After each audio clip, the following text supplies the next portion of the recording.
Tangin tayo at sabihin natin, Panginoon, salamat po at hindi niyo ako nakakalimutan sa lahat ng panahon.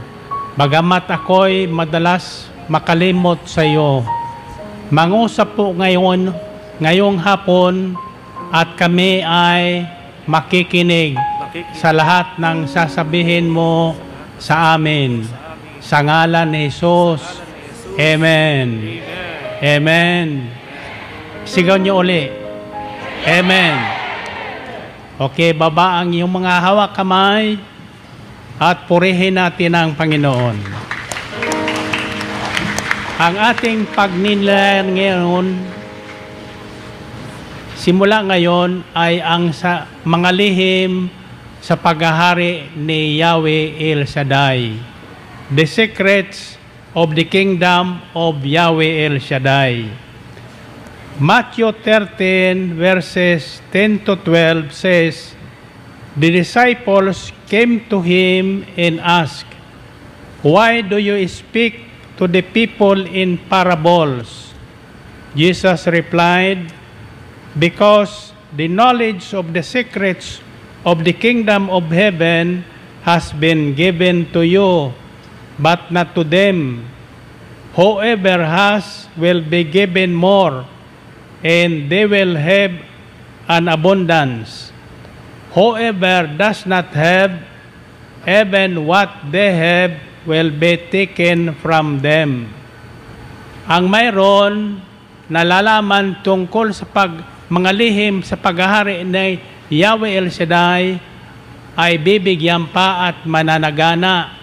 Ngunit ang wala ay kahit na hawak niya ay kukunin pa sa kanya. At bago tayo magpatuloy, ibig kong pasalamatan His Eminence Cardinal Jose Advincula na nag-celebrate ng PFCC Rojas City Capiz ng El Shaddai DWXI PPPI. Siya ang magiging bagong kardinal ng Maynila sa darating na mga buwan. At loobin nawa ng Panginoon na maanyayahan natin muli siya sa ating anibersaryong darating sa August 2021. And I am inviting all of you listening now to be home for this anniversary. Huwag kayong maniniwala na mayroon pang variant na darating ang COVID-19. Wala na yan. Nasa paniniwala lahat ng tao ang nangyayari sa tao ngayon. According to your faith, it will happen to you. Now, let's talk about the secrets of the kingdom of Yahweh El Shaddai. Mga lihim sa paghahari ng Diyos sa ating lahat. Pag tayo ay natutong masundan ang mga lihim tungkol sa paghahari ng Diyos, wala tayong suliranin na hindi natin mapagtatagumpayan. Ako'y naniniwala na ngayon lahat na nakikinig sa mensaheng ito ay magtatagumpay at mananagana sa buhay sa gitna ng kawalan. Yan ang ating hinaharap ngayon sa mga taon na darating dahil sa kalalakdown ng buong pamahalaan ng mga gobyerno sa balat ng lupa. Marami ang nawawala ng trabaho, marami ang nawawala ng hanap buhay, pagkain, etc. Subalit, sa mensaheng ito, ako'y naniniwala na mawawala sa atin ang takot sa anumang bagay. The password for today is the first letter of secrets. Tatandaan nyo, hindi lamang secret, kundi secrets ang tinutukoy dito, mga lihim sa paghahari ng Diyos. Now, pag nilaya natin the first letter of secrets, letter S, apat ang nasumpangan ko sa Biblia na mga lihim ng Panginoon na itinuro na sa tao, subalit ito ay hindi matandaan ng tao. The first S stands for seed, botil, seed. Natatandaan ko sa aklat ng paglikha, nasumpungan ko ang salitang seed.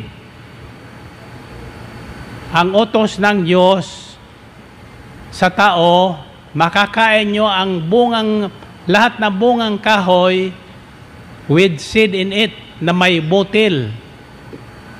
Ang unang ipinagbili ng Diyos sa tao ay pagkain, ang dapat na kainin. Balik tayo sa mga halaman.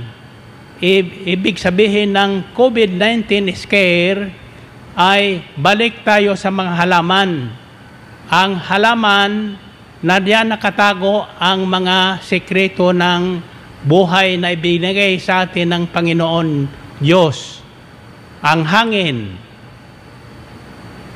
the air that we breathe, sa mga halaman nanggagaling ang oxygen na kailangan ng tao para ang kanyang immune system ay manatiling malakas. So the first stands for seed. According to Luke chapter 8 verses 11 to 15, this is the meaning of the parable. The seed is the word of God. Those along the path are the ones who hear, and then the devil comes and takes away the word from their hearts, so that they may not believe and be saved. Those on the rocky ground are the ones who receive the word with joy when they hear it, but they have no root. They believe for a while, but in the times of testing, they fall away. The seed that fell among the thorns stands for those who hear, but as they go their own way, they are choked by life's worries, riches, and pleasures, and they do not mature. But the seed on good soil stands for those with a noble heart, in good heart, who hear the word, retain it, and by persevering, produce a crop. Yan ang hiwaga ng buhay ng tao. Nagsisimula sa isang butil ng salita ng Diyos na mahiwaga at nagbibigay ng hiwaga ng buhay ng tao. Purihin ang Panginoon. Mahiwaga talaga ang buhay ng tao. Araw-araw may himala tayong tinatanggap. Naalala ko ang tula nung ako'y nag-aaral pa tungkol sa binhi. In the heart of a seed, very deep, so deep, a dear little plant lay fast asleep. May buhay na nakatago sa bawat binhi. At ang mahiwagang binhi, which I call the miracle seed, is the Word of God. Ang binhi na nahasik sa aking puso noong 1981, ang hindi ko makalimutan. Ang binhang ito ang lumago at namunga ng sagana at ikinalat ng Diyos ang bunga nito sa bawat bansa. Kayo yun. Hindi kayo nagtataka bakit kayo nasa Amerika, nasa Canada, nasa Europa, mga Pilipino naman kayo. Hindi lang kayo pinadala dyan upang maghanap buhay, kundi ikalat ang mahibalang binhi ang salita ng Diyos sa lahat ng tao. Para ang lahat ng taong nawawala at nagwala at nakalimot sa Diyos ay magbalik loob. Sabi sa Biblia, sa sandaling tayo ay nagbalik loob dahil sa salita ng Diyos na ating tinanggap sa ating mga puso, ay unang gagawin ng Diyos, pagagalingin ang katawan natin at ang ating kaluluwa. Ganyang kahiwaga ang buhay ng tao. The second is of secrets stands for soil. Good soil, that is. Matthew 13 verse 8 says, still the other seed fell on good soil, where it produced a crop 100 times, 60 times, or 30 times what was sown. Kapag tinanggap ng ating puso ang salita ng Diyos, ito ay mabubuhay, mamumunga ng sagana, sapagkat galing sa lupa ang ating katawan, binigyan tayo ng immune system ng Panginoon, which I call divine immune system, panlaban sa anumang sumpa na kanyang binigay sa lupa. Katawang lupa, sa lupa magbabalik. Pag nilayan nyo ang mga awit, para hindi tayo sumasabit sa buhay ngayon, tatandaan nyo ang lihim na inihagda na ng Panginoon Diyos sa tao. Ang katawan natin ay lupa, galing sa lupa. From dust unto dust we will return. Kaya huwag tayong mag-alala kung ano mangyayari bukas, sapagkat tanging ang Diyos ang nakakaalam niyan. Ang tandaan natin, minsan nang itinakda ng Diyos ang kamatayan ng tao para bumalik sa lupa. Pero ang hininga niyang binigay ay babalik sa Kanya kapag tayo ay namuhay ng ayon sa mga lihim ng Diyos, paghahari ng Diyos. So iyan ang tatandaan nyo. Isa sa mga lihim ng paghahari ng Diyos, galing sa lupa ang katawan ng tao, kaya sa lupa din magbabalik. Ano man ang edad na ating naisin na maabot, bilang gantimpala sa pagsunod natin sa kalooban ng Diyos, magwawakas pa rin ang buhay na ito. Kaya huwag tayong mabuhay ng may takot sa ating mga puso. Isipin natin lagi na mayroon Diyos na nagmamahal sa atin. Siya ang nakakaalam ng lahat ng ating kailangan araw-araw. Kaya ako'y naniniwala na lahat na nakikinig ngayon, kapag ninilayan nyo ang mga awit na likha ng Espiritu Santo sa mga puso ng taong nananalig sa Kanya, ay gagaling ngayon at hahaba ang buhay. Sabihin ng seed, binhi. Kapag ang binhi ay hindi inihasik sa lupa, mananatiling itong mag-iisa. Subalit kapag ito ay hinasik sa lupa, ang letter S na susunod ay about sunlight. sunlight. Kailangan ng katawan ng taong lupa ang araw.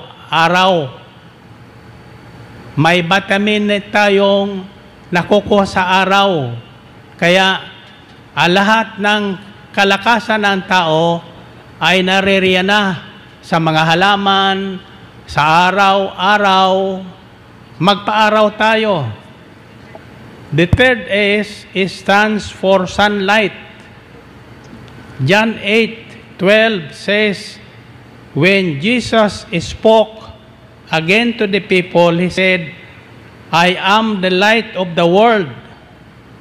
Whoever follows me will never walk in darkness, but will have the light of life. Malachi chapter 4 verse 2 says, But for you who revere my name, the Son of Righteousness will rise with healing in its rays, and you will go out in frolic like well-fed calves. Sa pamagitan ng init ng araw, lalakas ang ating katawan. Kaya ang ating immune system ay mananatili panlaban sa mga salot na kasama sa lupa.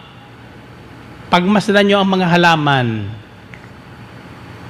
maniniwala kayong ang mga halaman ay nariyan ang hininga ng Diyos. Kapag humahangin, nakikita ko masaya ang mga sanga at dahon ng mga halaman, sapagkat sa umaga, nakikita rin nila ang init ng sikat ng araw. Kaya kailangan natin tandaan ang salita ng Diyos, sapagkat diyan nagmumula ang ating buhay. Diyan din magwawakas. Amen ba?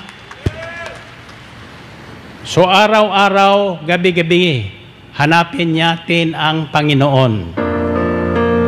Nagsisimula sa isang binhi na mahimala, at ang binhing yan ay ang salita ng Diyos na nagbibigay sa atin ng buhay araw-araw. Kaya ayon sa Matthew 4:4, sinabi ng Panginoon, man does not live on bread alone, but on every word that comes from the mouth of God. Nabubuhay ang tao hindi lamang sa tinapay o anumang pagkain, kundi sa bawat salita na namutawi sa bibig ng Diyos.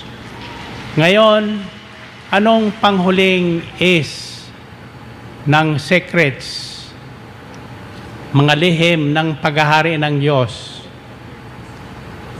The first is seed. The second is soil. The third is sunlight. The fourth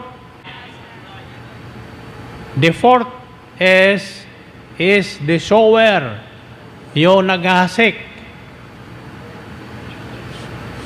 According to Matthew 13:37,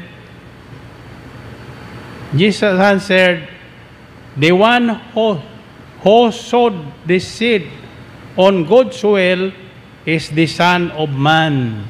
Ang Panginoong Hesukristo ang nagkakalat ng mabuting binhi.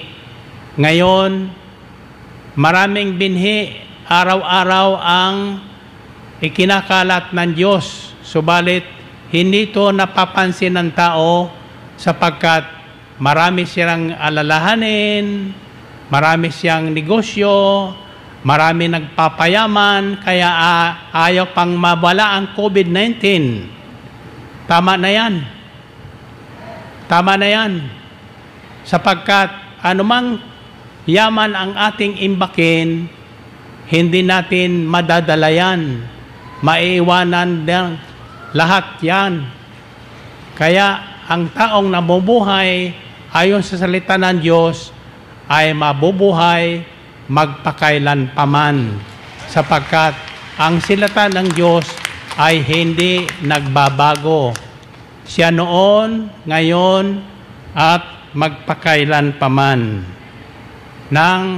Dahil sa pag-ibig, inihasik ng Diyos ang kanyang salita sa bawat puso ng taong naghahanap sa Kanya nang dahil sa pag-ibig. Anong kailangan natin ngayon? COVID-19 o pag-ibig? Isigaw nyo ng malakas. Okay. Itong ating tatandaan, pag-ibig ang kailangan ng mundo. Isigaw nyo 3 ulit pagtapong ko sa inyo at iuwi nyo ang pag-ibig ng Diyos. Itatago nyo sa inyong, iingatan nyo sa inyong mga puso, hindi ang COVID-19. Anong isisigaw nyo?